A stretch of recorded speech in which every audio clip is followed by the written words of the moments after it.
Esther said to us the other night, she was watching grandchildren. So cute, so fun to be with, mostly. And one of the little boy was having what his mother calls a meltdown. And Esther was watching it happen. And then she watched everyone, except her, scrambling around to try to soften the meltdown. And Esther just thought, I'd just let him melt down, all the way down. In other words, there's no saving that. We'll just rebuild later. So they were in the house next door. Esther just went home. She just said, see you tomorrow, and off she went. And as she was lying in her bed that night, she said, Abraham, give me 10 rules to live by for parenting or grandparenting. Just give me 10. We said, we've only got 2. She said, well, give them to me. And we said, your stance is, I am not responsible for the way you feel.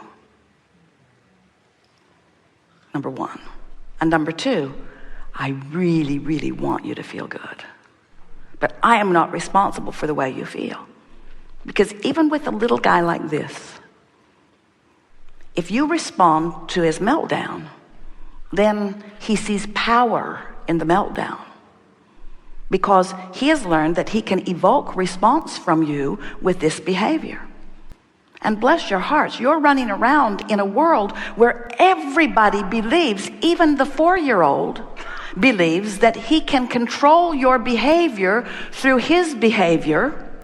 So you're responding to your employer, you're responding to your mate, you're walking on eggs with this one. In other words, it must get very tiring to try to create your world as you're responding to the response of others. But if you would take your own power back by acknowledging that it's not your job to please anybody. Not only is it not your job, but you cannot do it. And if you try, it will get a lot worse before it gets any better. And you will decide instead that you are going to have a relationship with the source within you, which means you're going to reach for the thoughts that feel good and you're going to align with your true power. Now, you're living the life of ease and creation, not the life of effort. When you're outside the vortex doing your creating, at best it is mediocrity. When you're inside the vortex and allowing what you already created to flow to you, that's where the masters of your world come from. That's where the genius comes from. That's where the insight comes from. That's where the passion comes from. That's where the love of life comes from. In other words, you came into this physical body knowing that there would be outside the vortex time to sift and ask.